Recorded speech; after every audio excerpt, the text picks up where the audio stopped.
जय श्री कृष्णा। स्वागत है आप सभी का आपके अपने YouTube चैनल भक्ति कथा ऑफिशियल में। चैत्र नवरात्रि के इस पावन और शुभ अवसर पर आप सभी को हार्दिक शुभकामनाएं। माँ आदिशक्ति के आगमन का यह उत्सव केवल पूजा अर्चना का समय ही नहीं, बल्कि आत्मशुद्धि, साधना और सकारात्मक ऊर्जा से अपने जीवन को भरने का भी अद्भुत अवसर है। इन 9 दिव्य दिनों में माँ दुर्गा के 9 स्वरूपों की आराधना करके हम अपने भीतर की शक्ति, धैर्य और विश्वास को जागृत करते हैं।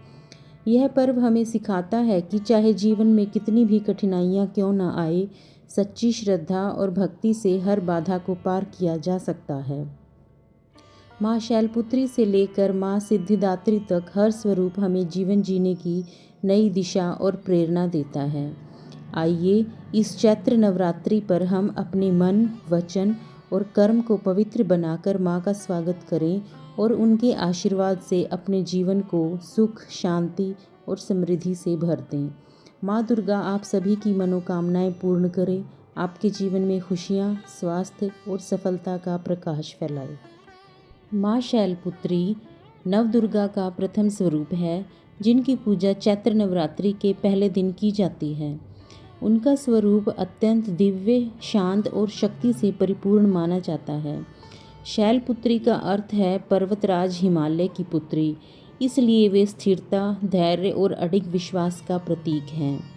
माँ शैलपुत्री के दाहिने हाथ में त्रिशूल सुशोभित रहता है, जो शक्ति और साहस का प्रतीक है, और बाएं हाथ में कमल का फूल होता है, जो पवित्रता और शांति का संकेत देता है।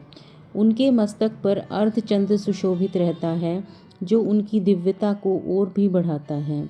उनकी सवारी वृषभ यानी कि बैल की है, जिसे नंदी कहा जाता है।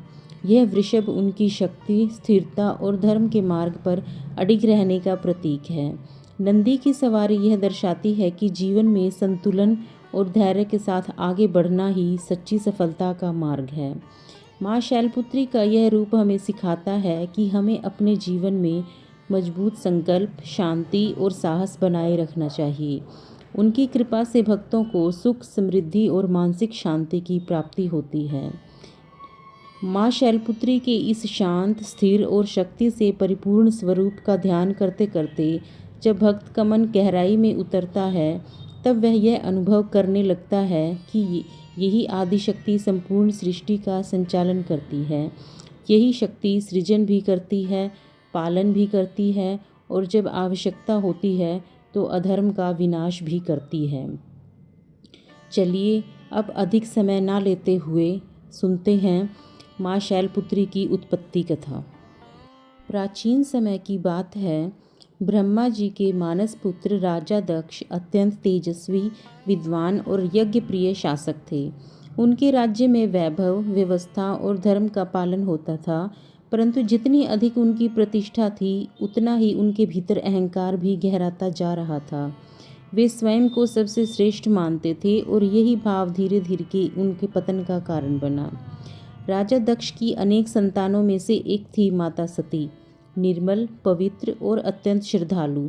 बचपन से ही उनके मन में भगवान शिव के प्रति गहरी आकर्षण और भक्ति थी। शिव, जो भस्म रमाने वाले, व्याघ्र चर्म धारण करने वाले और संसार के सभी बंधनों से मुक्त एक योगी थे।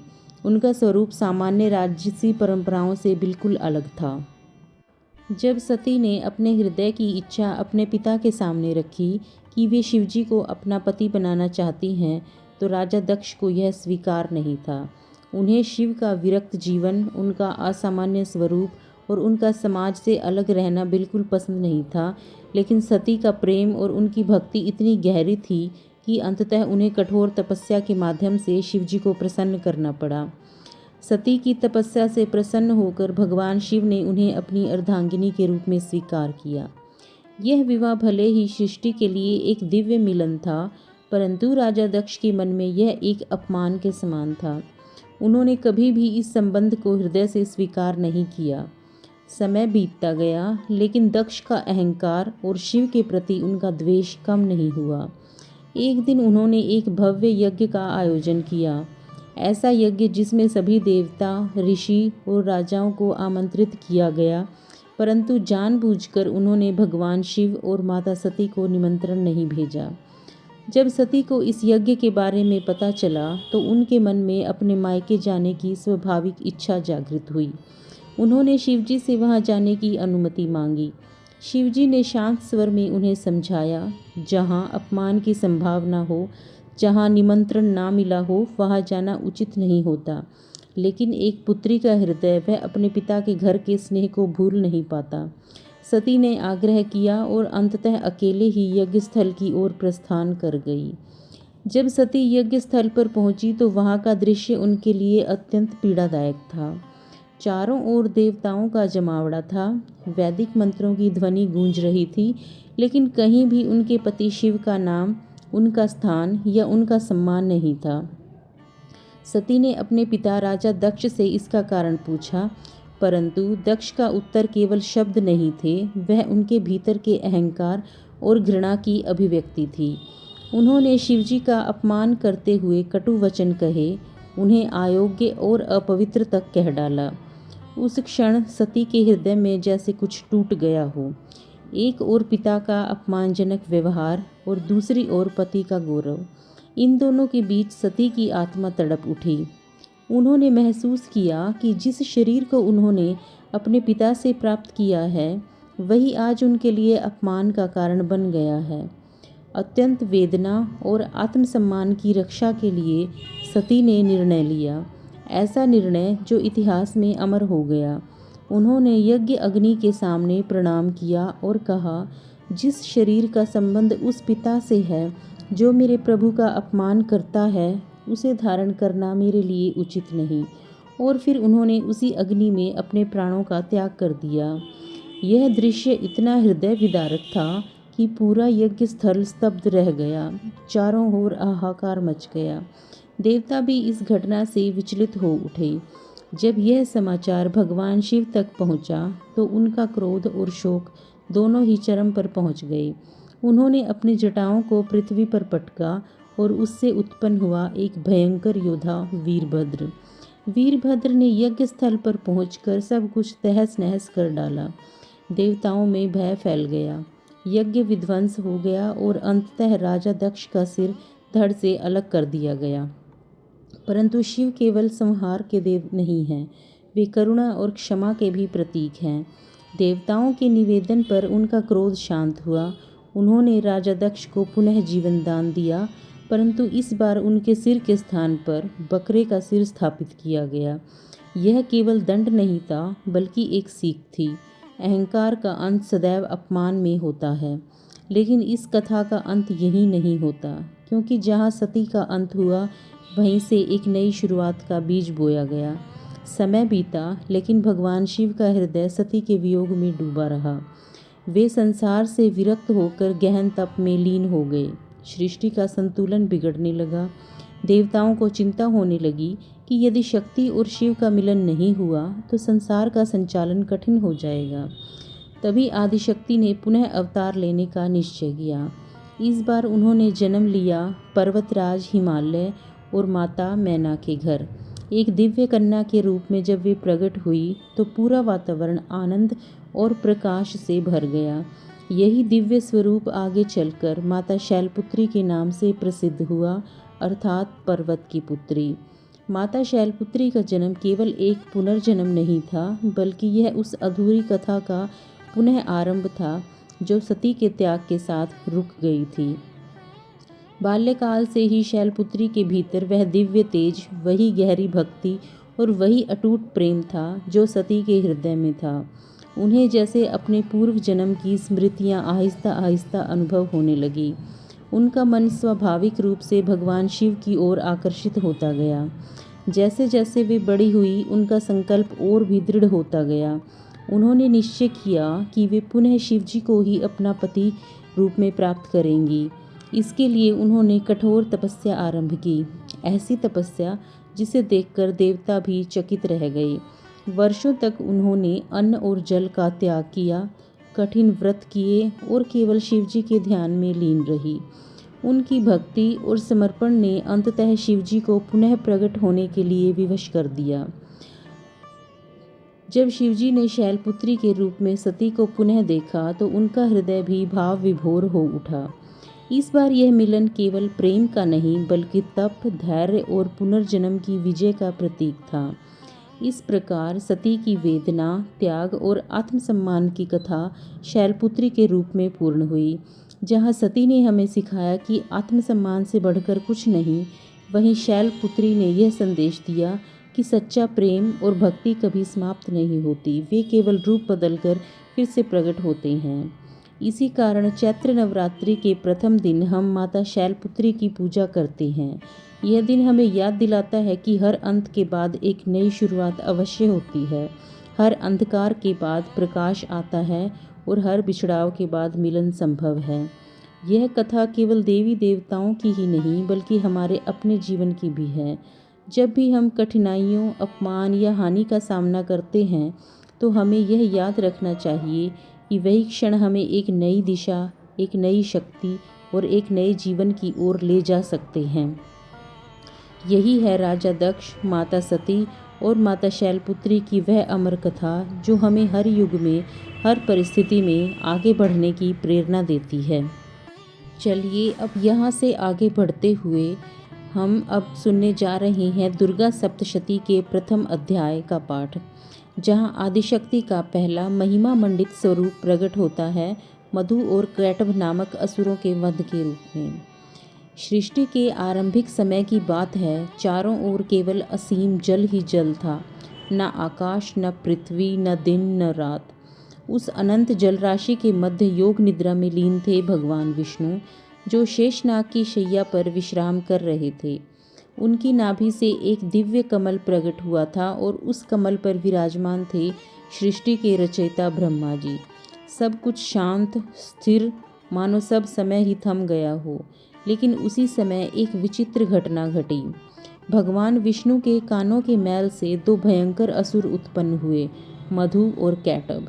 ये दोनों असुर अत्यंत बलशाली, क्रूर और अहंकारी थे। जन्म लेते ही उनके भीतर विनाश और अधर्म की प्रवृत्ति प्रकट हो गई। जब उनकी दृष्टि कमल पर बैठे ब्रह्मा जी पर पड़ी तो वे उन्हें नष्ट करने के लिए आगे बढ़े। ब्रह्मा जी ने यह भयानक दृश्य देखा तो वे भयभीत हो उठे।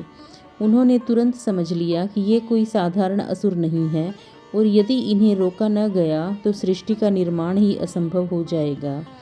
परंतु समस्या यह थी कि भगवान विष्णु गहरी योग निद्रा में लीन थे। वहीं विष्णु जो इन असुरों का संहार कर सकते थे, वे स्वयं निद्रा के प्रभाव में थे। तब ब्रह्मा जी ने उस महान शक्ति का स्मरण किया जो स्वयं भगवान विष्णु को भी निद्रा में लीन कर सकती है, वह थी आदिशक्ति योग माया। ब्रह्मा जी ने अत्यंत विनम्रता और भक्ति के साथ देवी की स्तुति आरंभ की। हे देवी, आप ही समस्त जगत की मूल शक्ति हैं, आप ही सृष्टि, पालन और संहार की अधिष्ठात्री हैं। कृपया अपनी योग निद्रा को त्याग कर भगवान विष्णु को जागृत करें ताकि वे इन असुरों का विनाश कर सकें। ब्रह्मा जी की इस हृदय स्पर्शी प्रार्थना से प्रसन्न होकर देवी प्रकट हुई। उन्होंने अपनी योग माया को विष्णु जी से अलग किया और उसी क्षण भगवान विष्णु की निद्रा भंग हो गई। जैसे ही विष्णु जी जागे, उन्होंने ब्रह्मा जी की ओर देखा और सामने खड़े मधु और कैटभ को देखा। उनकी आंखों में क्रोध की ज्वाला प्रज्वलित हो उठी। उन्होंने तुरंत अपने दिव्य अस्त्र शस्त्र धारण किए और उन दोनों असुरों से युद्ध करने के लिए तैयार हो गई। युद्ध आरंभ हुआ, ऐसा भयंकर युद्ध जो सहस्त्र वर्षों तक चलता रहा। मधु और कैटभ अत्यंत शक्तिशाली थे। वे बार बार विष्णु जी पर प्रहार करते और अपनी मायावी शक्तियों से उन्हें भ्रमित करने का प्रयास करते, लेकिन भगवान विष्णु भी कम नहीं थे। वे हर प्रहार का उत्तर और भी अधिक शक्ति से देते। यह युद्ध केवल बल का नहीं बल्कि बुद्धि और धैर्य का भी था। हजारों वर्षों तक यह संग्राम चलता रहा, लेकिन कोई भी पक्ष विजय प्राप्त नहीं कर सका। तब भगवान विष्णु ने समझा कि इन असुरों को केवल शक्ति से नहीं बल्कि युक्ति से हराया जा सकता है। उसी समय आदिशक्ति की कृपा से मधु और कैटभ के मन में अहंकार और बढ़ गया। वे स्वयं को अजय समझने लगे। उन्होंने गर्व से भरकर भगवान विष्णु से कहा, हे विष्णु, हम तुम्हारे युद्ध से प्रसन्न हैं, तुम हमसे वर मांगो। यह सुनकर भगवान विष्णु मुस्कुराए। उन्होंने कहा, यदि तुम मुझसे प्रसन्न हो तो मुझे यह वर दो कि मैं तुम्हें अभी इसी समय मार सकूं। असुर अपने ही जाल में फंस चुके थे, परंतु वे भी चालाक थे। उन्होंने कहा, ठीक है, लेकिन एक शर्त है। तुम केवल उसी स्थान पर हमें मार सकते हो जहाँ जल न हो। जब चारों ओर केवल जल ही जल था, यह एक कठिन चुनौती थी। लेकिन भगवान विष्णु ने अपनी बुद्धिमत्ता का परिचय दिया। उन्होंने तुरंत उन दोनों असुरों को अपनी जांघों पर उठाया जो जल से ऊपर थी, और वहीं अपने सुदर्शन चक्र से उनका वध कर दिया। इस प्रकार मधु और कैटभ का अंत हुआ। जैसे ही उनका वध हुआ, सृष्टि का मार्ग प्रशस्त हो गया। ब्रह्मा जी ने सृष्टि की रचना प्रारंभ की और समस्त जगत में संतुलन स्थापित हुआ।